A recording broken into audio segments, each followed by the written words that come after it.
Hi guys, so today we're going to look at the veins of the cardiovascular system, starting off from down from your toes all the way back into the left ventricle itself, or sorry, the right ventricle itself. My apologies. So this time, if you remember from last video, we watched about the arteries. This time we're going to talk about the veins. So let's start at the very top from here. First up, we have the posterior digital vein.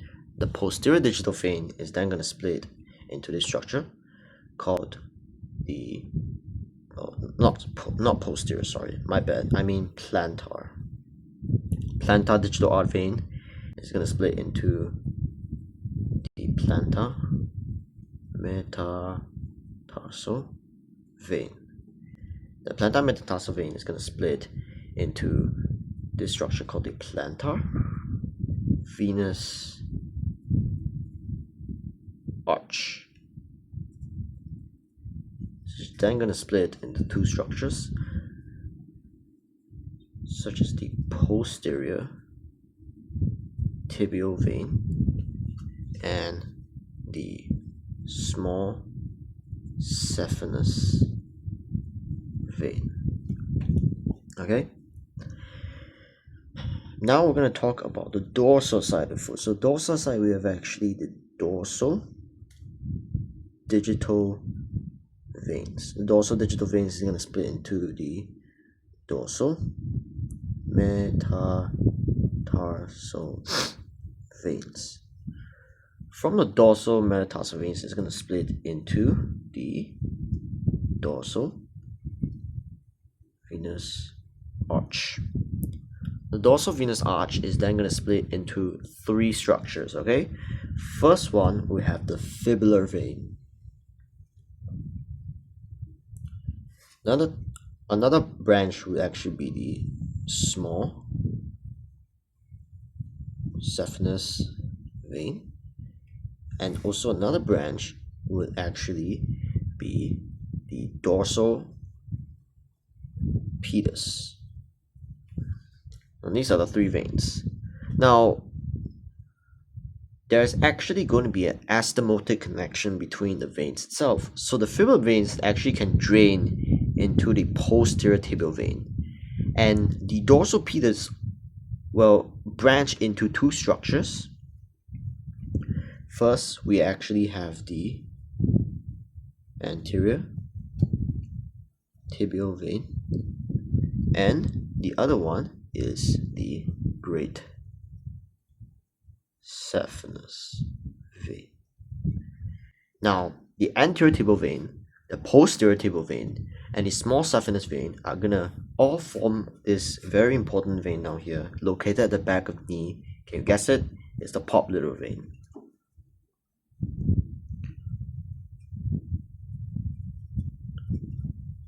Okay, now the popliteal vein is then gonna drain into the femoral vein.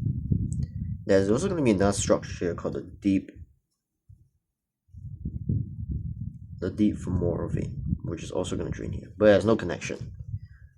Okay, from the femoral vein is then we're now going to draw this little arch down here. Okay, this is going to represent our diagram down here. My drawing skills might be not up to date. Okay, and then there we go. So this landmark is actually known as the common iliac vein. Okay, this part down here would actually be the external iliac vein. This is the internal iliac vein. So the femoral vein is actually going to drain into the external iliac vein. Now, if you watch my previous videos, you know that the internal iliac vein is going to drain into your superior gluteal vein, your inferior gluteal vein, your your internal pudendal vein and also your obturator vein as well. Okay, so not gonna go through that, but I'm going to write down them, so just bear with me for a little bit. Gluteal superior gluteal vein, then we have the inferior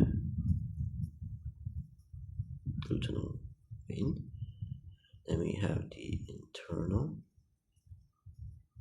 pudendal vein, and then your obturator.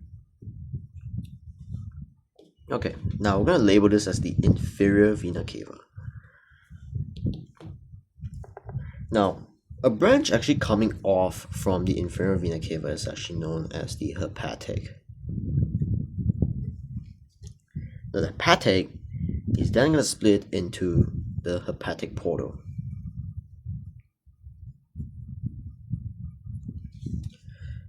Now, three structures coming off the hepatic portal would actually be your splenic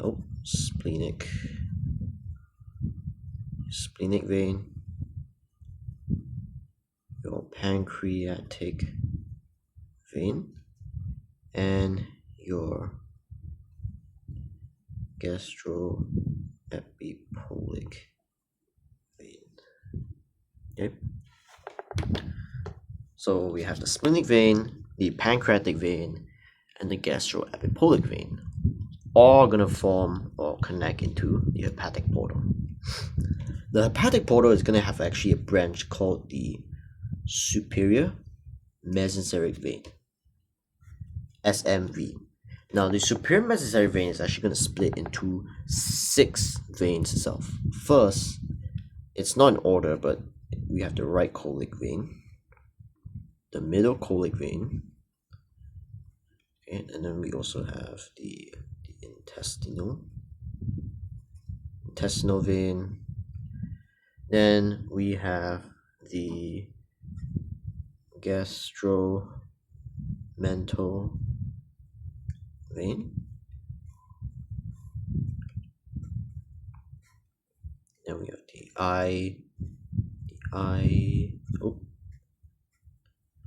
ileocolic vein. And the last one, we have the pancreatic duodenum.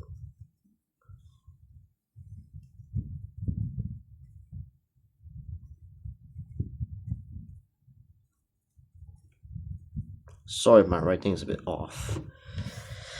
Okay. Okay, these are just some of the branches from the superior mesenteric vein itself. Okay, another branch coming off the hepatic portal will actually be the inferior mesenteric vein. The inferior mesenteric vein is going to split into 3 structures, such as the sigmoid, your left colic vein,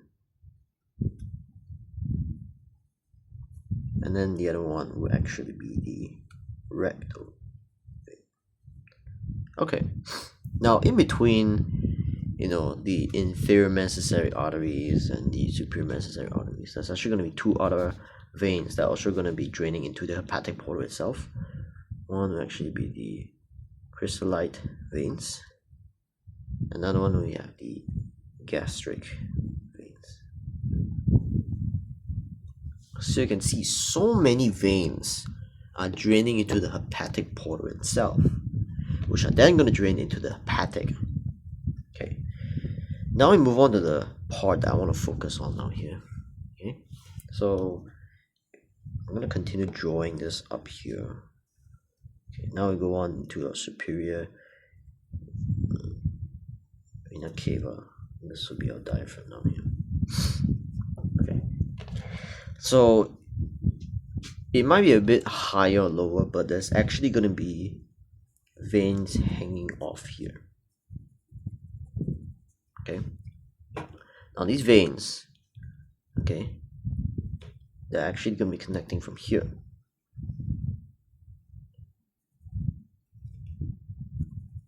They're going to make a travel all the way up into here. Okay, so first, I don't have a lot of space, but this will actually be the right ascending lumbar vein, and if you guess it, this will be the left ascending lumbar vein. Okay, now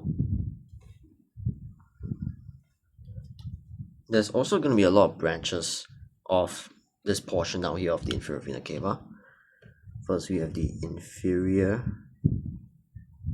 thoracic vein. Then we have, your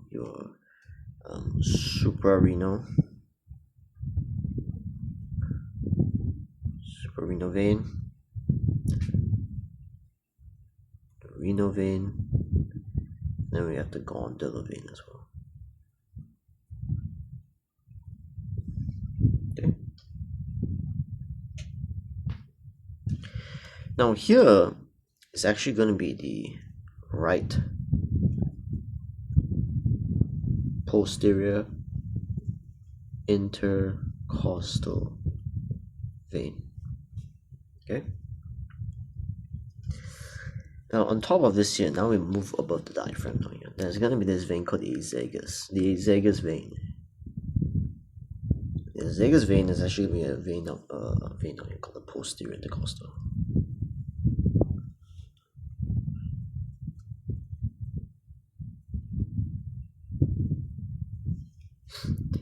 Okay, we're just going to drain into the superior vena cava.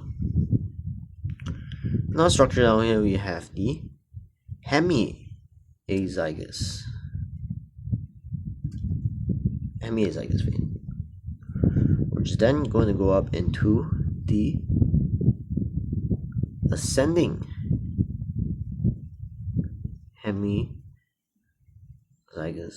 vein. Okay, now there's going to be also these two. Here we have the left posterior intercostal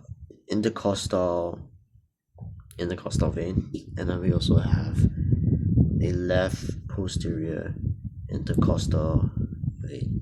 Okay, I know I have space to write, so I'll just write in short form.